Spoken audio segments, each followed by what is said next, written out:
تو جب آپ قناعت کرتے ہیں، اللہ پر بھروسہ کرتے ہیں اور مالک سے طلب کرتے ہیں تو پھر وہ بے حساب دیتا ہے. لیکن جب توجہ یہ ہو جائے کہ میں نے کسی دنیا دار سے لینا ہے، فلاں سے حاصل کرنا ہے. حضرت حکیم بن حزام کہتے ہیں محبوب نے کہا میرے ہاتھ پر بیعت کرو کہ کبھی کسی دنیا دار کے آگے ہاتھ نہیں پھیلاؤ، بیعت کرو. آپ فرماتے میں نے اپنے نبی سے وعدہ کیا. پھر عمر گزر گئی، کبھی کسی دنیا دار کے آگے ہاتھ نہیں پھیلایا، یہاں تک کہ وہ گھوڑے پر بیٹھے ہوتے تھے اور درہ کبھی ہاتھ سے گر جاتا تھا نا تو قریب غلام کھڑا ہوتا تھا تو اسے بھی نہیں فرماتے تھے مجھے اٹھا کے دے دو، خود گھوڑے سے اترتے تھے، خود درہ اٹھاتے تھے. خادم کہتا مجھے بتا دیتے میں کر دیتا. فرمایا کیسے بتا دیتے؟ میں نے اپنے نبی سے وعدہ کیا ہے کبھی کسی دنیا دار کے سامنے ہاتھ نہیں پھیلاؤں گا ذات کے لیے. حضرت ابو بکر صدیق کے زمانے میں انہیں بلایا گیا اور کہا گیا یہ آپ حصہ لے لیں، تو انہوں نے کہا نہ جی، یہ مال غنیمت میں سے بھی میرا حصہ کسی اور کو دے دیں، میں نے حضور سے وعدہ کیا ہے. جناب عمر کے زمانے تک ان کا یہی حال رہا. پھر وصال فرمایا. تو یاد رکھیے گا جب تک خودداری نہیں نہ پیدا ہوتی، عزت نفس نہیں پیدا ہوتی، اتنی دیر تک آپ اخلاقی بلندی کو پا نہیں سکتے. وہ حاتم طائی سے کسی نے کہا تھا کبھی اپنے سے بڑا سخی بھی دیکھا ہے؟ اس نے کہا دیکھا ہے. وہ کیسے؟ کہنے لگے میں نے ایک دن سارے شہر کی دعوت پکائی تھی تو میں نے کہا دیکھو ذرا سارے لوگ آ گئے کہ کوئی رہ گیا ہے. تو میں چہرے پہ نقاب ڈال کے گیا تو ایک بوڑھا آدمی جنگل میں لکڑیاں کاٹ رہا تھا. تو میں نے اسے کہا بزرگوں آپ کو دعوت نہیں ملی آج؟ حاتم طائی کے ہاں دعوت تھی. تو کہنے لگا ملی تھی. تو گئے کیوں نہیں؟ تو حاتم کہتے ہیں وہ مجھے کہنے لگا مجھے نا اپنے ہاتھوں کی کمائی کا چسکا لگ گیا ہے. کس کمائی کا؟ ہلکا سا بولیے گا. اپنے. اور نبی پاک علیہ السلام فرماتے ہیں سب سے بہترین کمائی وہ ہے جو بندہ اپنے دو ہاتھوں سے کر کے کھاتا ہے. مجھے اپنے ہاتھوں کی کمائی کا چسکا لگ گیا ہے. حاتم کہتے ہیں میں بڑا پریشان ہوا کہ کمال ہو گئی یار، مزدور ہو کر دعوت اتنی قیمتی اور یہ گیا نہیں. کہتے ہیں میں گھوڑے پہ بیٹھ کے واپس آنے لگا تو پیچھے سے مجھے آواز دی، کہنے لگا یہ 3 دینار میرے بھی لے جانا اور وہاں جو لنگر پکا رہا اسے دے دینا. حاتم طائی کو تو ضرورت نہیں، بڑے بڑے اچھے لوگوں نے دعوت پہ آنا ہے، چلو تھوڑا حصہ میرا بھی پڑ جائے گا. تو حاتم کہتے ہیں میں گھوڑے سے گر گیا نیچے اور میں نے کہا ادھر آ تیرے ہاتھ چوموں، میں حاتم طائی ہوں، میں تو امیر ہو کے سخی ہوں، تو غریب ہو کے بڑا سخی ہے. نوجوانوں ہاتھوں کی کمائی، محنت، جدوجہد، یہ سارے بزدل لوگ ڈھونڈا کرتے ہیں. وہ ایک شاعر تھے نا، شاعروں سے معذرت کے ساتھ، تو بعض اوقات شعراء کی حالت بھی ایسی ہوتی ہے کہ لوگ 4 پیسے دے جاتے ہیں. تو وہ شاعر تھے تو وہ بڑی چادر لپیٹ رکھی تھی تو کسی ویرانے میں بیٹھے تھے اور بال بکھرے ہوئے تھے. سب کی تو خیر یہ کیفیت نہیں ہوتی لیکن بعض کی.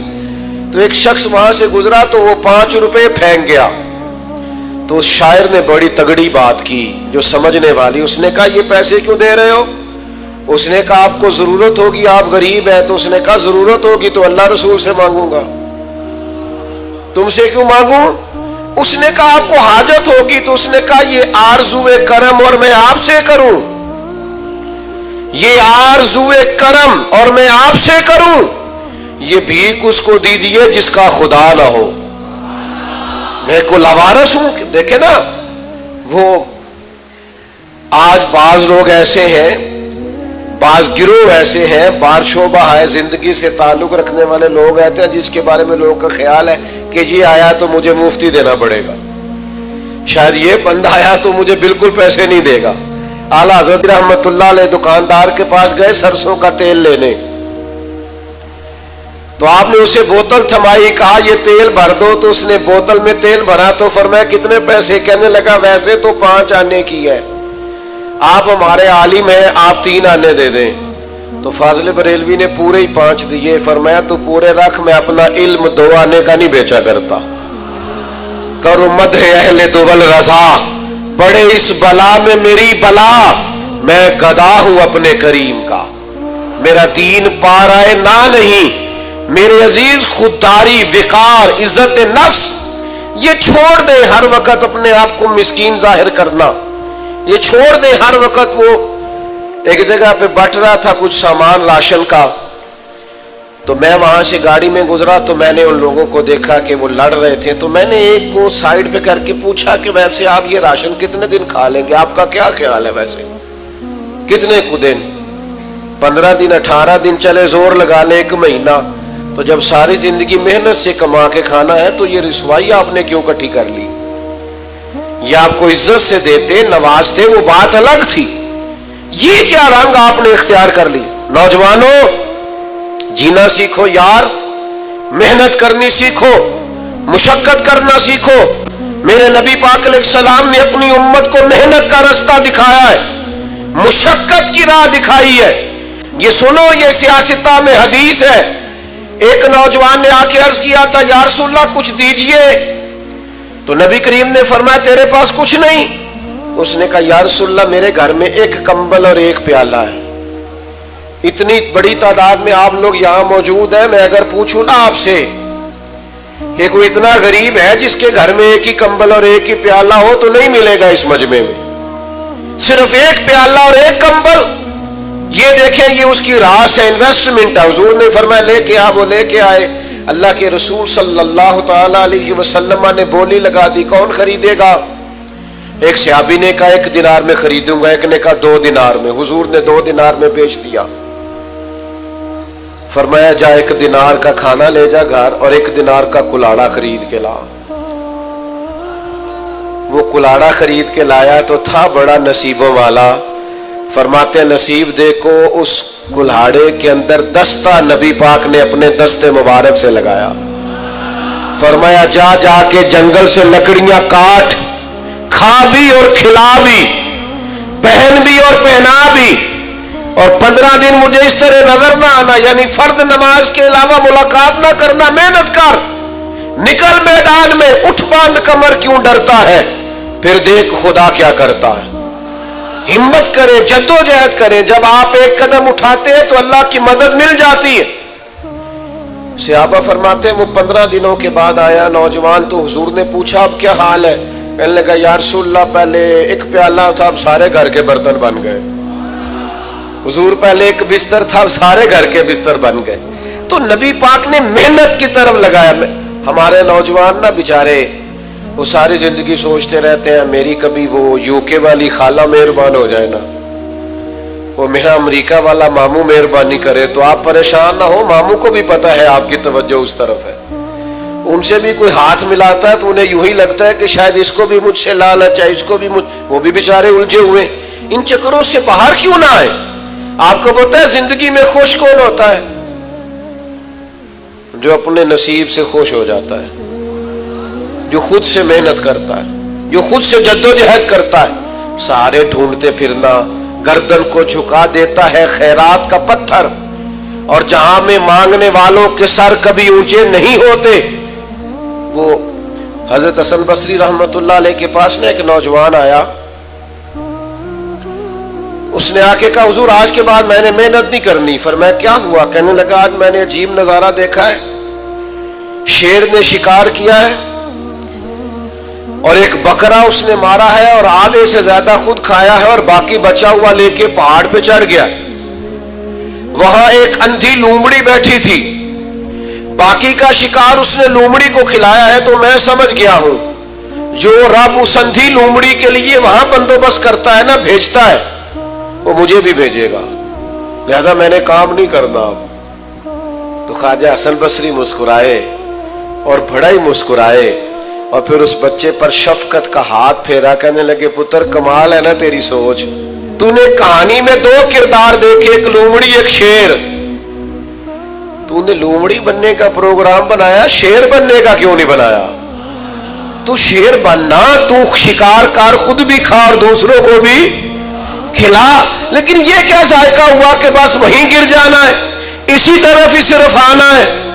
ایک تو سچ بولے، خوددار بنے، اور تیسرا حضور نے ہمیں جو اخلاق سکھایا ہے نا وہ یہ ہے کہ سوچ چھوٹی نہیں رکھنی، کبھی بھی سوچیں بڑی ہونی چاہیے۔